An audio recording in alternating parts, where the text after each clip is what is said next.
How's my connection?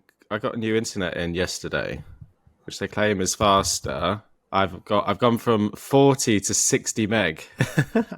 Oh, Yeah. blocks of flats are terrible in the UK though. It's the dwindling UK. Are we recording while I'm bagging out the UK? Yeah. It's the crumbling infrastructure of the motherland. Yeah. Okay. It's the conservative outlook. It's the apologising for everything, mate. There's a few things. Chuck them on the list. You're listening to the Offsite podcast with Jason and Carlos, where we talk all things construction and technology. Join us for discussions with industry leaders and insights into the latest trends in construction. Welcome back to the Offsite podcast. Carlos joining me again today, mate. This time with a bit of hay fever and sounding a little nasally, mate. Yeah, 5-week-old baby plus hay fever and a 7 a.m. podcast is interesting combo, but it should be okay. Sorry, pushing you to the limit. Well, hopefully I've got a super engaging topic to discuss today, which will draw you out of your hay fever haze and lack of sleep haze. This topic came about because in the last few weeks we've been talking a bunch about like projects getting pushed or de-scoped or changed and some projects getting canned. And a lot of our discussions went into this world of like the impact on the supply chain of this, like all this change. And then that kind of led us down this path of a can of worms talking about procurement and how those contracts were let. I guess uncovered a really interesting topic that I feel like doesn't get talked about anywhere near enough, which is procurement. As an engineer, like in my background, I always felt like times when I'd set up a scope of work, I let the contracts, I knew what was in them, I'd written the scope perfectly is where it was like totally nailed. And then where it wasn't like that was where the scope of work was effed. Yeah, procurement is a super important topic and a thing that sets a project up for success. Carlos, I'm guessing this is a topic close to your heart being a QS. Yeah, for sure. I particularly remember some pretty strong frustrations when running procurement on projects. I appreciate it's been a few years, but it's all coming back to me now. So yeah, looking forward to this one. I can never remember, is procurement in the like job description of a QS or is there like another procurement team? We have procurement teams. Oh, there's not in the job description. There's a line. So if it was like you're procuring like a big materials package or like an organization to come in and provide labor and things like that, that would be the procurement team. If it's like a subcontract package, it was typically the QS or the engineer owning that and reporting back to the procurement team. Okay. And taking advice from them when needed. So there was a bit of a split. Computer says no time. Okay. So I guess what I wanted to dive into today is a discussion around procurement. What's best practice? What works? What doesn't work? From, I guess, both perspectives. And today I've invited along a guest who actually knows way more about the topic than both of us combined. So I introduce Alastair Blenkin from ProcurePro. Al is the CEO and one of the co-founders. For those that don't know, by the way, g'day Al, thanks for joining us, mate. Pleasure. Thanks for having me, Jace, Carlos. Mate, for those that don't know, I guess ProcurePro is probably one of Australia's fastest growing context startups. Why I like Al is he's based in Brizzy. And Al, did I work with your cousin back in the day? Was Sam your cousin? Yeah, I think there was some connection there. Okay, yeah. So we go, let's say, we're somewhat back. Al, for those that are listening that don't know ProcurePro, give us the classic overview, I guess, the summary of what you and ProcurePro do. Yeah, absolutely. So ProcurePro is a specialist procurement platform for main contractors in the construction industry. We're a few years old. We've grown really quickly in Australia and we're now expanding into the UK and Ireland. So myself and a co-founder have relocated over here late last year, just in time for the winter, which was lovely. And I'm pretty keen for the summer. But we solve a problem, which is procurement, typically for QSs, project teams, and then commercial managers sort of sitting above across multiple projects. It's a really fragmented problem space that's typically solved by Excel spreadsheets and Word documents. People might sort of think they've got procurement handled with a tendering system or confusing it with estimating tech up front. But really, if you sort of break it down, there's a lot of spreadsheets, a lot of documents, a lot of manual labor, and it's really hard to get insights out of it, which is part of the challenges of the day-to-day in procurement and exactly what we solve when you consolidate that into a digital system. The main thing I heard, mate, was that QSs do procurement from what you covered. So it sounds like, except for Carlos. Yeah, no, absolutely. When you're procuring packages, and the QS knows the details of the projects, right? So this is less about sort of centralized materials procurement or labor, and more around, hey, if we got a project, we just signed a head contract, we need 50 trades on site, we need them on these dates. How do we plan that out? How do we go through the procurement process for each package, get our, go out to market, get quotes, come back in, compare them, select a subby and put it into a contract and get that done 50 times over? How do we set, as you put it, Jace, how do we get the right subbies on board and set our projects up for success? Yeah, because I think that's if I reflect on my own experience and think through scopes and projects and packages that I looked after, and the ones that I felt went well were the ones where I knew that scope of work, I'd written it or I'd walked through it. I was confident in what was included, not excluded. So as things changed, things happened, I knew rights and obligations. And I felt like that procurement step is what sets my scope up or the project up for a whole to make money, lose money, be successful, not successful. I guess we've probably touched on it a couple of times already around like, does a QS do procurement? I think the first thing that would be interesting to dive into is like, who is best placed to lead the procurement process?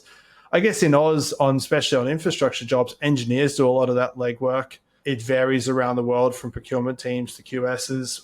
In your experience, mate, what do you reckon would be best practice? What would you do if you started a construction company tomorrow? Oh, it sort of depends on your sector a little bit and your region. So if you do look at those infrastructure jobs, much bigger, a few more bums on seats, you're going to get that some of that procurement workload split across multiple roles. So whether that's engineers, whether there's particular technical experts in different trades. We operate a lot in the commercial sector where you do see QSs in the UK or contract administrators in Australia. Might be a couple on a job or one and a half or one.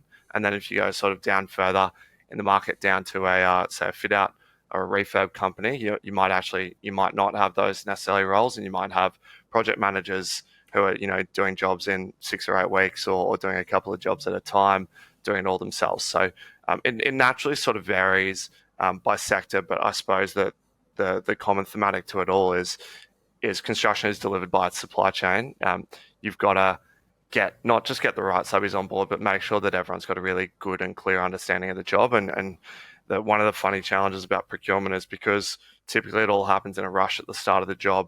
The actual sort of curve of the workload is really steep at the start and then sort of tails off a bit through the job. So it's a tough challenge to resource around because you've got this problem where you need the actual understanding of the job and to look at the drawings and really understand, what the obligations are sort of on each side. And that's not just something where you can go, okay, let's throw 5, 10, 15 people at this, get it all done. And then, 70% of them walk away. You need this understanding of the job, and you also sort of need the time in your day to do it, to make sure that the scope's right, to create value, to create margin, within the trade as well. And ultimately, ideally a more profitable job. There's this interesting tension in the discussion around who should do it, where I imagine there's an argument for, say, a procurement or a QS team that have probably a broader understanding of all the other contracts, the contracting strategy on the project, possibly what's in the head contract. And then on the other side, you've got kind of this project manager, engineer type person who is going to have to live with and deliver that scope. And there's kind of like an eating your own dog food incentive to make sure it's right. So I don't know if that's a dynamic that you see as true, of people doing the procurement and not having to be the person that sits with that contract through to completion. Yeah, I mean, it's something when even if you sort of break down how our tech works, you start to see different people interact with different parts of the system a little bit. So you will have sort of your more technical experts looking at the scope, or you'd get a scope out to your site team, as is sort of like ordinary business practice, right? Yeah, you're going to make sure that everyone's got an understanding of that. You might have some, a particular person, whether it's the same or different, running the tender. And then in some of our bigger customers as well, we sort of see there's this difference between engineers running or particular people drafting the scopes, project engineers running the tenders, and then they have particular contract administrators who have sort of a smaller scope in terms of the procurement, but they're sort of purely focused on the contracts and getting them through. I think the other point to note, it's sort of interesting when you look at, okay, sort of almost project team responsible or based procurement versus that centralized procurement model. And it makes sense, as Carlos, as you put it, around, hey, we're doing a bulk purchase of, a lot of materials or labor, and we want to, aggregate demand and be able to obviously apply purchasing power to drive better commercials, right? One of the things that we actually see sort of, a demand coming from the industry and our customer base is not just to have that sort of bulk purchasing power from a, volume of materials perspective, but just generally having visibility across, hey, we're procuring the same trade across 7 different jobs in the next 6 months. Can we sort of democratize that information across our project team so they can put their heads together and go, hey, I know I can see Carlos and Jason, you guys are both running procurement on these projects. You're operating in silos. You're not talking to each other. How can we actually give you that information that you guys can put your heads together and work smarter without your manager on top having to do it? So it's interesting, some of those almost people dynamics within the organization that are starting to be solved, I suppose, in 2024. I think the information part's it's quite interesting because if you kind of split a couple of the aspects that we've just spoken about, there's should the person that is sort of procuring the package be the person that sits with the package because they have this very detailed knowledge of what we procured, how we procured it, the contract mechanism, assumptions and everything that comes with it. But then there's the trade-off is, do you want people buying things that they actually have a very good understanding of? So like steel and things with a lot of fluctuations in the market, and you want someone that's repetitively buying the same thing, which means they then can't deliver these packages because on a major job, packages could last for years. So you're never going to gain that experience of doing it all the time. There is a trade-off there. And that does really drive who should be delivering that package. So if you go super specialist subcontractor, it makes sense that the person that's going to be sort of procuring it is the person that runs with it. So I think there is that balance. But you mentioned democratizing information then. There's this huge, horrible sort of communication piece that I think we need to dig into. Yeah, how are customers doing that at the moment to actually keep everyone sort of in the loop? Because if I remember back, there's this beast of a schedule. No one's actually in sync with it. And everything's managed on email and it's very sort of slow. So it made it really hard to work as a team, an engineer, a QS, maybe a buyer. Yeah, it's interesting. Sort of this where are things up to or where is information? We sort of see it playing out across a couple of different domains. One is scopes, which we can come back to. Two is just like procurement schedules around like progress, where are things up to? And then there's this sort of almost like really rich data source of procurement around when things need to be procured, which is what we're just talking about around kind of going, how do we get visibility sort of between projects rather than an individual project? So Carlos, to sort of directly touch on the first one that you're talking about there on a procurement schedule, we've sort of heard that described in a few different ways. It's an underutilized resource. It's frustrating that to get visibility on status, you need to basically phone around and call around where things are up to, or the ordinary problem is to go, hey, I get a status at the end of the month. Do I even trust do I trust that status? Is someone like sort of covering their tracks a little bit because things aren't as rosy as they might seem? So yeah, and that's one of the big problems that we solve, that when you put it in a centralized software platform, the system updates itself as work is completed so that basically everyone knows where it is. And that can almost scare some people sometimes in this view that management knows exactly where things are up to. But it's not just sort of top-down visibility. It's actually collaboration amongst project teams as well. So it is that piece around, I'm not having to call the guy next to me to go, hey, have you sent this tender out, or has this recommendation gone through, or where's that contract at? It's that speed of information sharing that actually creates velocity, amongst the project team as well. So I'm having flashbacks to the procurement manager. This kind of goes back to the eating your own dog food and being master your own destiny thing. I'm having flashbacks to like the procurement manager for a certain package in the UK for something I was working on, sitting on what they were supposed to do for 2 months because it was like the date was in the procurement schedule. And then like 4 days before it's supposed to be submitted, coming to me like, I need you to approve this entire scope and you've got 12 hours to do it, sort of thing. And yeah, it goes back to like if that's the dynamic of how it's working, then you're going to get terrible scopes. You're going to have giant gaps in the process, I'd imagine. Al. Or the other classic one is recommendations for award, right? That you go, hey, we've project team's done all this work and they've selected this subby, and they go, right, let's pull together 200 pages worth of compliance documentation and vetting, and let's send that up the chain for 7 people to sign off, and then what we typically see is that could be literally 200 pages in a bulldog clip sitting on someone's desk worth, $15 million. That's an incredible amount of risk just sitting in paperwork that no one knows where it's up to when someone's needed on site. And if that's going through like 2, 3, 4 sets of hands from site to head office, potentially multi-location, like that's really complex, then people sort of graduate, from hard copies, which still exists, to emails, or some people send around with DocuSign, but it can be really hard to track. And again, from a project team perspective, right, that's kind of going, hey, I actually now know when my commercial manager or my regional manager is sitting on stuff, and they got a lot coming into their inbox, and they got a lot of risk sitting in their inbox. So it makes it kind of easy to drive that, again, just performance and velocity through to get your procurement done, and obviously then be able to focus on the project. So I guess obviously everything we sort of spoke about is like the schedule side of things. So how do we actually manage what we need to procure, who's going to own it, and the process back and forth to get to a vendor selection? In terms of a pool of vendors, keen to understand maybe about your experience in Australia and how contractors manage this, because in the UK, and this might have changed since I left, but there's this tool that pretty much all government jobs had to use, which is like a pool of supply chain members who have a profile. It looks like my 5-week-old son designed it and I built it. It's awful. But because it's government mandated, everyone's forced to use it. How is that typically dealt with, like with contractors in Oz, to make sure that we actually have this live sort of and accurate and up-to-date pool of organizations that we can actually go to secure work with? Yeah, I mean, approach to engaging with the supply chain, again, varies by sectors, even kind of government versus non-government work.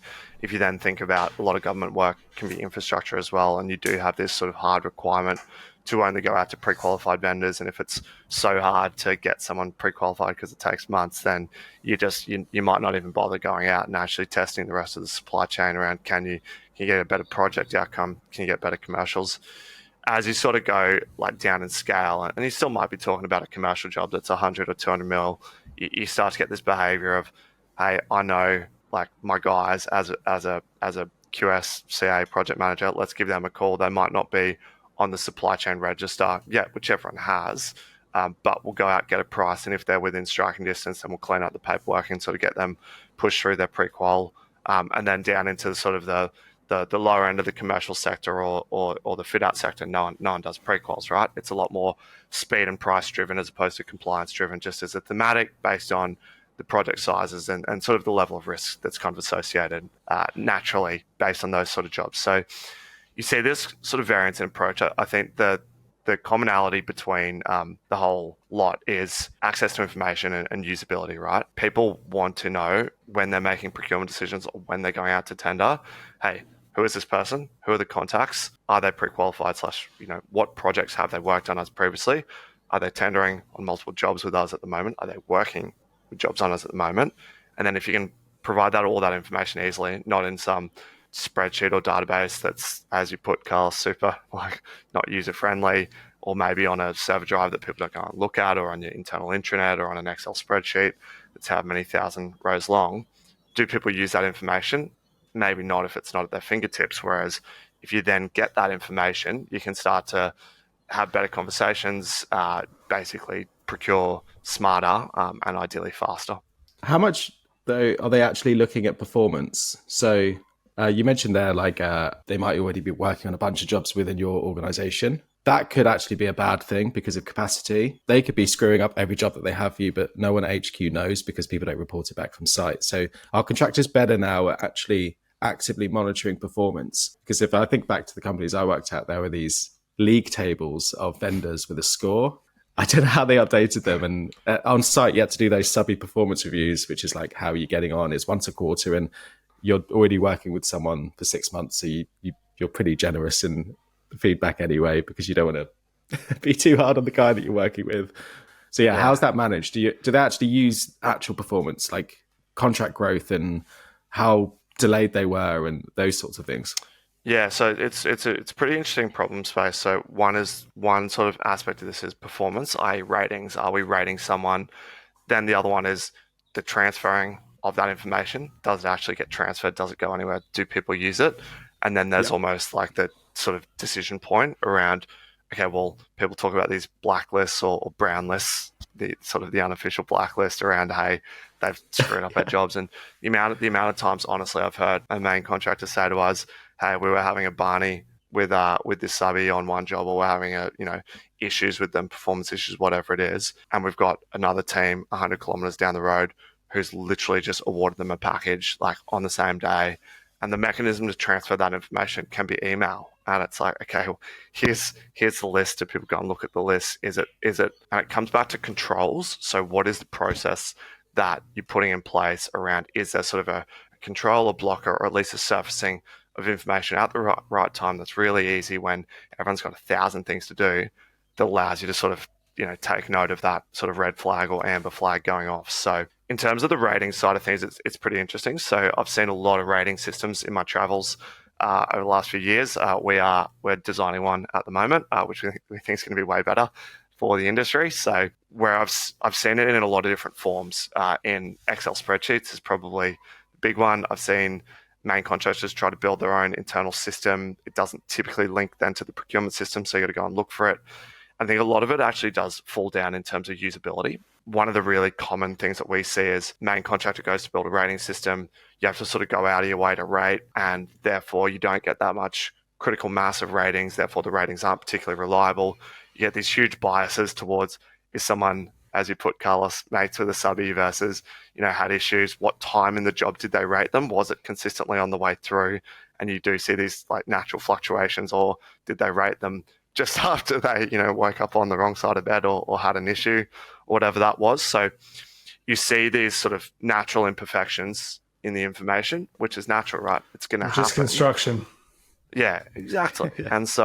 And then you kind of go, okay, well, that's part of the problem. So we see people trying to rate them, as you've said, Carlos, say consistently or periodically over a job. We've seen builders actually bring in like outsiders, external consultants to work with teams to go, hey, can we take some of the emotion out of this, and can we help sort of coach and normalize some of these ratings? But that's sort of effort in itself. And I know I've gone on a little bit here. One of the best ones I've actually seen is that these ratings can, again, sound a little bit scary, but the GM of one of our customers, Aurelian, they said they implemented rating systems and they were a little bit sort of scared or gun shy around implementing it.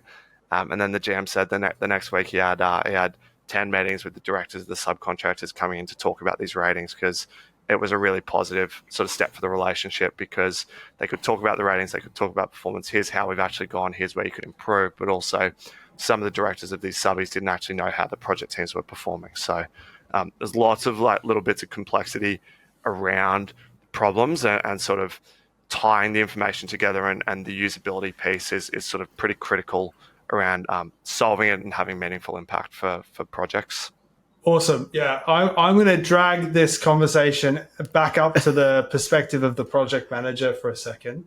Otherwise, Carlos will keep us in the weeds of procurement process and get into supply chain risk. But before we do that, design and construct.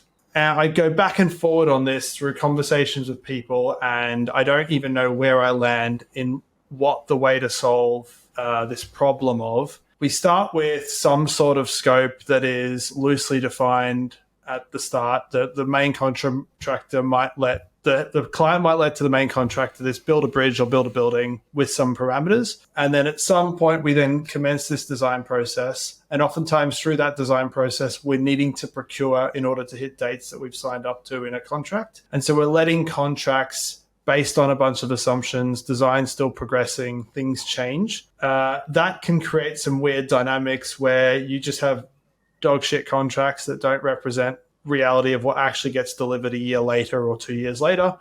You can also get a situation where head contractors start stuffing risks to subbies because there's a whole bunch of unknown assumptions. Instead of properly addressing those assumptions, they just try and jam them all down to the subbie. What is best practice around design and construct and how to let contracts in your experience, Al? Because I don't know what to do. Oh, I mean, there's a lot of challenge in dealing with change, right? Like it says it in the name. Like when the design is still happening, there is naturally going to be change through the process.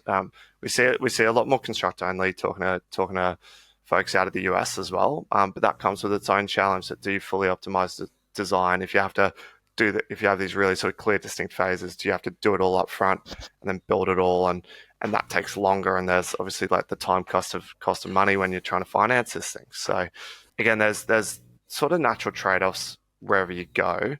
In terms of, is there a silver bullet to solve it in procurement? No, there's not. I mean, our sort of big, philosophy and... Damn it. Yeah, no silver bullet, man.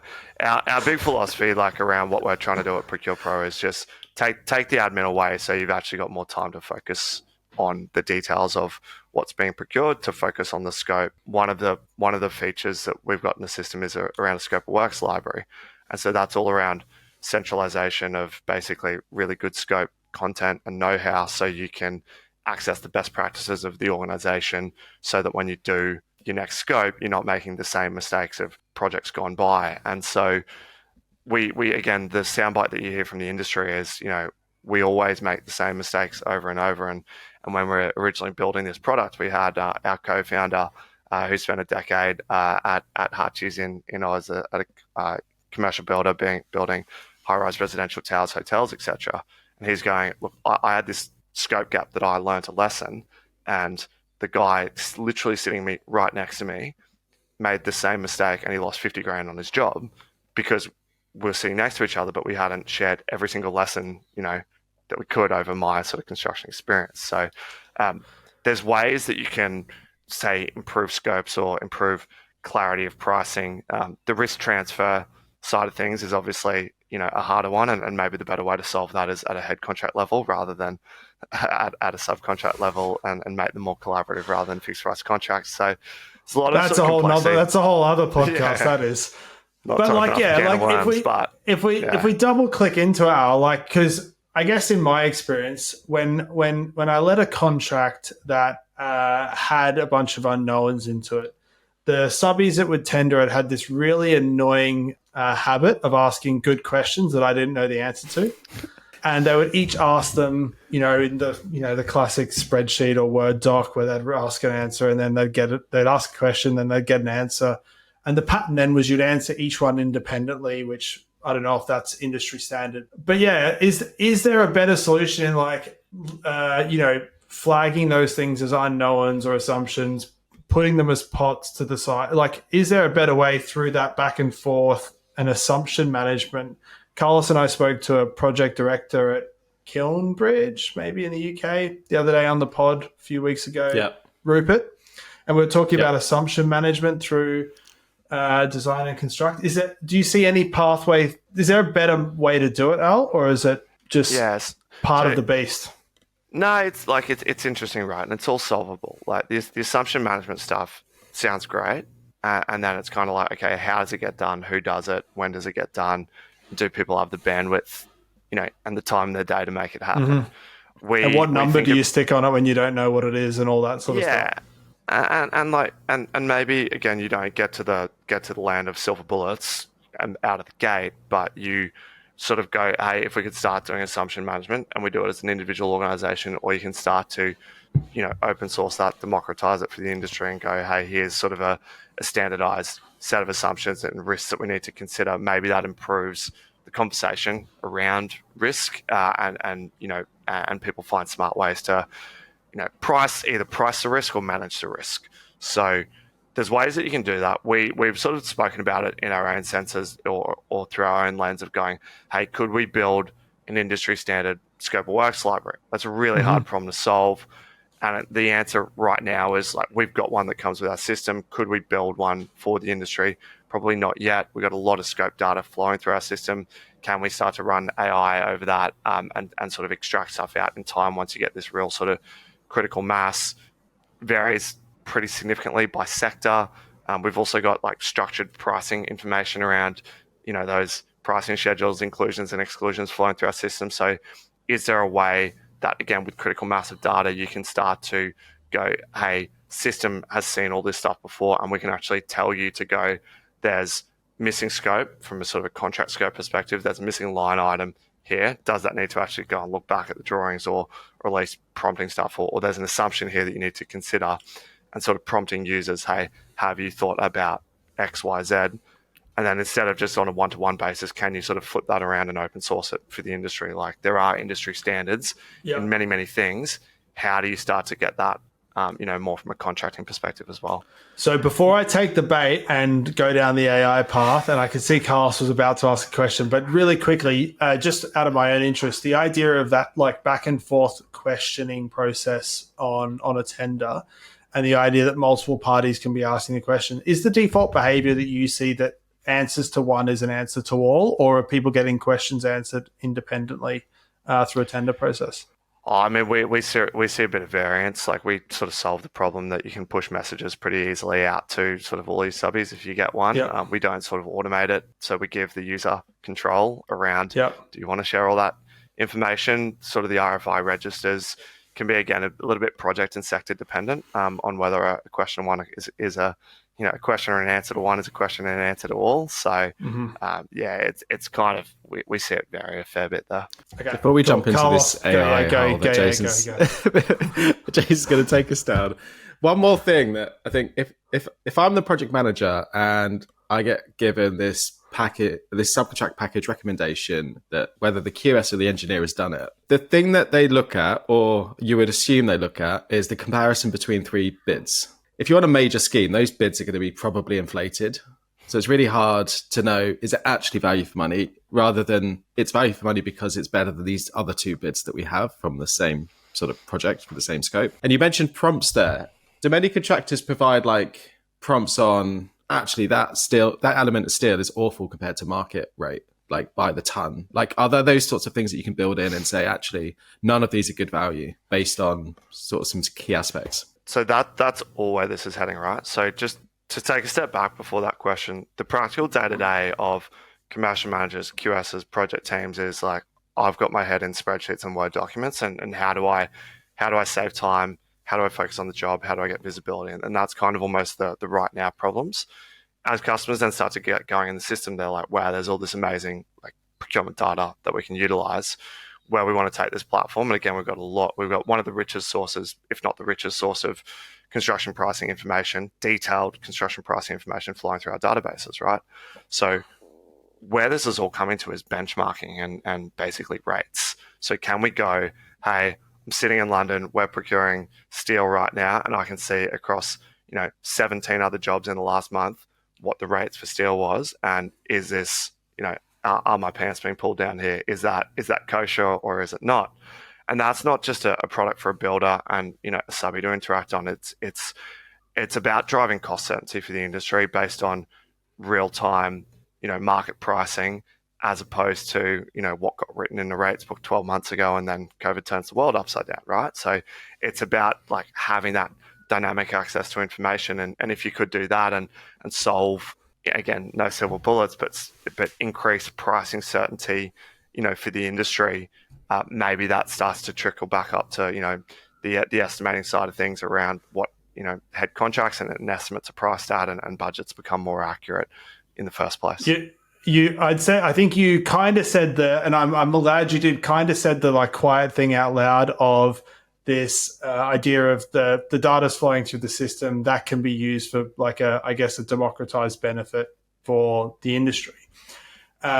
We've seen similar patterns be attempted and be done for schedule with a lot of the AI analytics platforms for schedule. And they have a lot of pushback around data sharing from customers. Is that a thing? Because I imagine, mid-market building contractor doing fit outs doesn't have enough data in their own database to properly benchmark. The real benefit is industry benchmarks, which requires some amount of, I'm giving over data to get a benefit. Yeah, I mean we haven't done it yet, right? So the proof in the pudding. But I think it's pretty easy to solve that. It's opt-in only. So if you want the data, you give your data. If you don't want it, you don't give. Like, that's fine. The Zoom info model. Yeah, and then once people see the value of it, they're like, okay, I'm going to give it. And it's democratized, so you're not giving away state secrets. And again, like, without trying to talk to more practical examples, you've got this sort of, Nirvana type vision around we can tell you what anything costs, anywhere in construction, and things are accurate, and people would be super skeptical around that, going, you can't tell me that. There's so many complexities, if buts and maybe 100%. What we're like actually starting to look at with a few of our customers, like Mount Anvil here in London in the short term, is how do we even just apply, like, based on what procurement data is in our system, how do we apply some rates or some extra properties on a project or a trade to go, hey, if we're building residential developments and we want to benchmark based on price per box, or unit that we're building, how can we start to do that and compare that to historical projects and averages, so that we can have at least a little bit of a sniff test kind of quickly and easily and surfaced, without having to crunch a whole lot of data in spreadsheets that people might not have time to do. So again, there's this sort of pathway along the continuum to get there. And obviously, step one is get it out of spreadsheets. Step two is start looking at the data, and then, the world's your oyster beyond that. I'm imagining some really funny paywall feature in the app where it's like, oh, this number's shit. I'm not going to tell you why or by how much. Warning, if you need to opt in, and then you can see. Sorry, Jason, you go.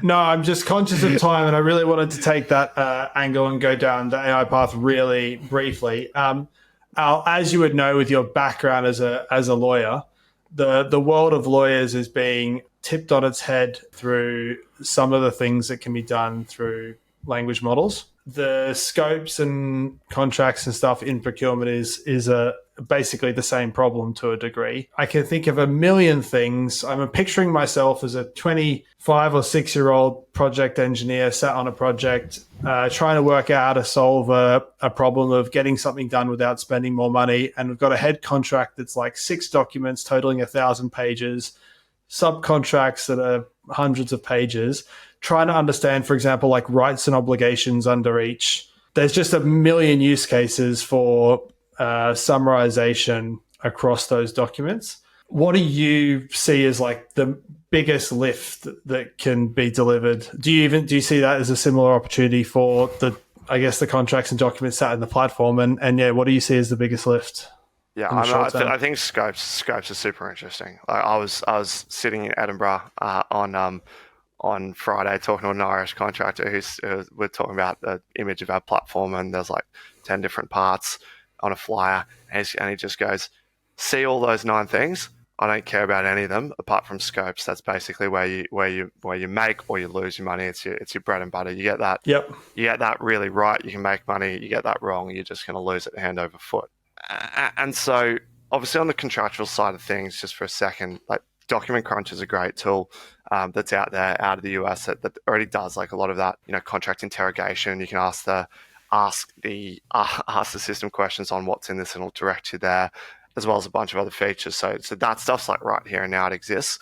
I think coming back to scopes, like, that's the really interesting thing. Is it a what's in this scope? That should be easy enough to do. Is it, can you write my scope? Well, that's a lot harder without reference to drawings. And then you get this sort of fear even when you're generating content out of a scope library, particularly from management, going, I want my team to focus on the details of the project 110%. But if it's kind of, and then we say, well, if you're copying and pasting from an old Word document scope, you still might not be reading that anyway, except now once you're in a centralized system, you've got an ability to actually track and understand, have they actually customized this to the project. So again, there's a bit of a pathway there. There's an ability to add value incrementally, but you're never going to replace that human element either, of all of a sudden now computer can draft scopes, I get to work, press the big red button, then put my feet up and go to the beach all day. I don't think we're quite there yet. Yeah, it definitely like the generative side is really hard because it's messy and you don't have a lot of control over it. And yeah, but on the summarization side, are there clear workflows that you see where like the second people get to I just think like risk and obligate like rights and obligations in contracts was like just that used to do my head in, the like not knowing. I'm thinking of Crossrail, Carlos. It's like thousands and thousands of pages of contracts to even keep track of. No one reads them. They scan to the important sections, right? And like you've got that data in the platform, Al. Even if there is a like, let's say, product doing it now, surely that way they don't have to port their data to 2 SaaS providers. No one likes more apps. Yeah, and look, we were talking to the document crunch team sort of a month or so ago about similarly, and there's kind of some really nice synergies between that. Whether we did it with them, whether we sort of look at it ourselves, there's sort of opportunity there, and then there's also kind of the listening to your customers piece as well, right? So it's sort of that like AI's nice shiny, do you sort of pivot your whole strategy versus kind of what people are genuinely asking for. So we've talked about ratings before as well. Like that's it's an interesting one that touches on a few things we've spoken about. Like firstly, we launched the designs at a conferences. We did a tri-series of events around Australia a couple of months ago, and we got cheers in the audience. Like there's this huge demand and want and desire for it. There's then discussion coming from the audience around, okay, can you turn ratings into a Google review style public ratings system? And then also, can you do some other stuff on the AI front? So there's so many it's construction, right? There's so many problems to solve. There's so much complexity with jobs increasing in size, complexity with regulation increasing in complexity. There's lots to do, and obviously from a tech vendor perspective, it's about executing quickly and obviously knocking things off in the right order. Mate, we're going to run out of time. I could probably go for another hour, but I won't. As I said at the start, procurement is like something that I don't think gets covered enough on, especially on the large scale projects in the background from the engineer's perspective. It definitely gets talked about, obviously, in the procurement and the executive level. But yeah, that was super interesting conversation. Thank you very much for your time, mate, and enjoy London. Yeah, pleasure, mate. I will, and obviously, if this anyone listening, if this piques your interest, my details will be in and around. So flick as an ad on LinkedIn. Love talking about this stuff, so we'd love to have a chat. Yeah, I'd vouch for Thanks, Al.